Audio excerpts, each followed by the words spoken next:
Another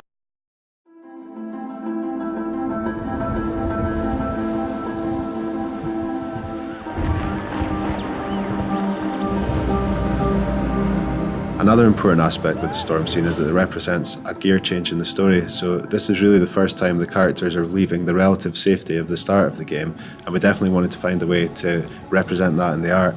So what we have here is we have a shift from the lighting style at the start of the game, which is very much a found lighting style. It's all lit by the sunlight and bounce light. There's no artificial light sources at all.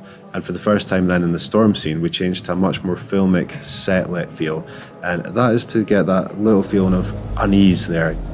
There's a colour change also, so we go from a natural grade to more of a blue-green tint, and that also brings that feeling of unease that everything might not be quite right. And it's the first time in the game that we really see that. So it kicks off then what is to follow in the rest of the game in terms of the horror aspects when they do get on board the ship. As well as that, there's a really important change of camera in terms of when the storm starts. So we go from a more composed, steady camera to a really handheld feel. And the idea there is that we want to emphasize the effects of the storm and have a lot more kinetic feel to the camera work. Also, the feeling there is that you want the audience present in the scene, so having a handheld, it gives this feeling that there's almost an unseen participant following around the characters, filming this stuff. So for example, we try things like every time there's movement or a character is dragged or pushed off, the camera goes with them and follows them, just to get the impression that you're right there with them and you're taking part in the storm as well. So that was quite an important beat. Once the characters journey into the ghost ship, the water's still ever present, and we use audio to remind the players of this with the waves pounding against the hull of the boat, like the heartbeat of an enormous beast with these metal creaks and groans, this leviathan ready to swallow them up at any moment. The underwater content is a very different challenge. There's a different timing mindset you have to consider. It's all about observing and absorbing yourself into that area. We looked at various different reference, film, TV and game reference too. Luckily, 2 of us on the team scuba dived before, which was good.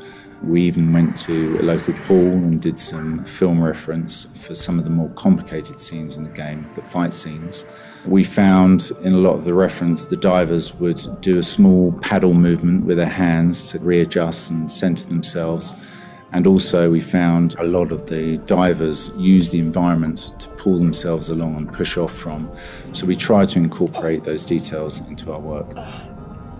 There's something really fun about shooting on stormy conditions, and there's something fun about conveying that. But interestingly, one of the things in conveying that in terms of CG is that you have to do a lot of things that you'd maybe get for free if you were actually shooting it. So if you were really out there in a storm holding your camera, you would be getting blown around and you'd be getting rain on the lens or whatever you might get. When you work in CG, everything's automatically clean. So sometimes it's about how you can dirty up the shots and bring back some of those natural elements to convince the viewer that actually that storm is real. So for example, in the stormy sea, you have a lot of mist, a lot of rain moving around, showing how windy it is, showing how stormy it is, blowing into the camera. So that really adds a lot of life. In the underwater scene, we used it for silt, for plankton, for any kind of dirt and noise in the ocean. And without that, it can really seem quite lifeless. So that was a hugely important element.